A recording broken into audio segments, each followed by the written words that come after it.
Assalamualaikum warahmatullahi wabarakatuh. Perkenalkan, nama saya Evi Kurniasari dengan NIM 2303 11200052. Saya dari Prodi Pendidikan Biologi kelas Biologi 3 dengan dosen pengampu Ibu Roza Falila SKM NKM mata kuliah Ekologi Tumbuhan. Baiklah, di sini saya akan membahas mengenai produktivitas, yang mana materi pertama yaitu proses-proses dasar dalam produktivitas primer. Yang kedua, beberapa metode penentuan produktivitas primer. Yang ketiga, produktivitas dalam ekosistem alami. Yang keempat, gambaran umum produktivitas ekosistem. Dan yang kelima yaitu produktivitas dalam sistem pertanian.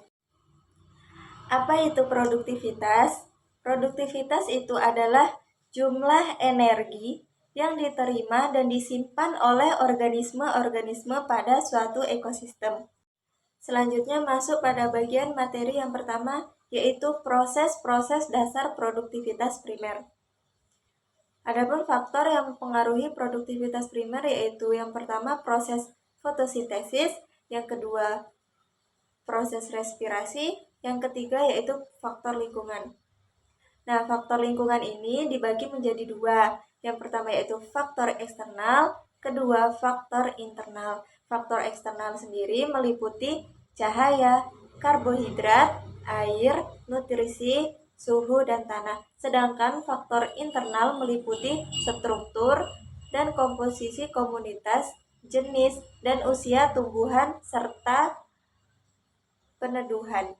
Materi yang kedua yaitu metode penentuan produktivitas primer. Adapun metode dibagi menjadi 5. Yang pertama yaitu metode penuaian, kedua metode penentuan oksigen, ketiga metode pengukuran karbon dioksida, yang keempat metode radioaktif, dan yang terakhir yaitu metode klorofil. Metode yang pertama yaitu metode penuaian. Nah, metode ini ditentukan berdasarkan berat pertumbuhan dari tumbuhan dan dapat dinyatakan secara langsung berat keringnya kalori yang terkandung di dalamnya. Tetapi keduanya dinyatakan dalam periode waktu tertentu. Nah, metode ini mengukur produktivitas primer bersih. Metode penuaian ini sangat cocok dan baik pada ekosistem daratan dan biasanya untuk vegetasi yang sederhana. Metode yang kedua yaitu metode penentuan oksigen. Oksigen sendiri merupakan hasil sampingan dari fotosintesis, sehingga ada hubungan erat antara produktivitas dengan oksigen yang dihasilkan oleh tumbuhan. Tetapi harus diingat, sebagian oksigen dimanfaatkan oleh tumbuhan tersebut dalam proses respirasi dan harus diperhitungkan dalam penentuan produktivitas. Metode yang ketiga yaitu metode pengukuran karbon dioksida. Karbon dioksida yang dipakai dalam fotosintesis oleh tumbuhan dapat dipergunakan sebagai indikasi untuk produktivitas primer. Nah, dalam hal ini seperti juga pada metode penentuan oksigen, proses respirasi itu harus diperhitungkan. Metode ini sangat cocok untuk tumbuhan darat dan dapat dipakai pada suatu organ daun, seluruh bagian tumbuhan, dan satu komunitas tumbuhan.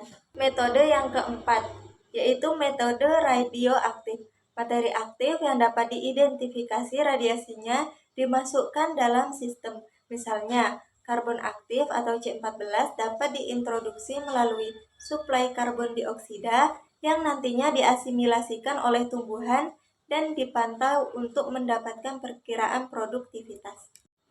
Metode yang terakhir yaitu metode penentuan klorofil. Produktivitas berhubungan erat dengan jumlah klorofil yang ada. Rasio asimilasi untuk tumbuhan atau ekosistem adalah laju dari produktivitas program klorofil. Konsentrasi klorofil dapat ditentukan berdasarkan cara yang sederhana, yaitu dengan cara mengekstraksi pigmen tumbuhan. Mula-mula dilakukan pencuplikan daun dengan ukuran tertentu. Materi yang kedua yaitu produktivitas primer dalam ekosistem alami. Nah, produktivitas primer ekosistem alami itu dapat dikelompokkan dalam 3 kategori, yaitu yang pertama relatif tidak produktif, kedua produktivitas medium, dan yang terakhir yaitu sangat produktif. Masuk ke dalam materi yang ketiga yaitu gambaran umum produktivitas ekosistem. Nah, sebagian besar presentase permukaan bumi berada dalam kategori produktivitas yang paling rendah akibat tidak adanya air seperti padang pasir atau kekurangan hara seperti lautan dalam. Nah, sedangkan produktivitas lautan pada kenyataannya itu lebih rendah daripada produktivitas daratan. Ekosistem yang paling produktif yaitu adalah ekosistem terbuka karena memiliki komunikasi yang intens terhadap ekosistem lainnya. Selanjutnya masuk ke bagian materi yang paling akhir yaitu produktivitas dalam sistem pertanian. Produktivitas itu sendiri merupakan kemampuan atau daya dukung lahan pertanian dalam memproduksi tanaman. Produktivitas merupakan kemampuan tanah untuk menghasilkan produksi tanaman tertentu. Tanah yang produktif ialah tanah yang dapat menghasilkan produksi tanaman dengan baik dan menguntungkan bagi petani yang mengolahnya. Sekian materi yang dapat saya sampaikan, kurang lebihnya saya mohon maaf. Saya akhiri. Wassalamualaikum warahmatullahi wabarakatuh.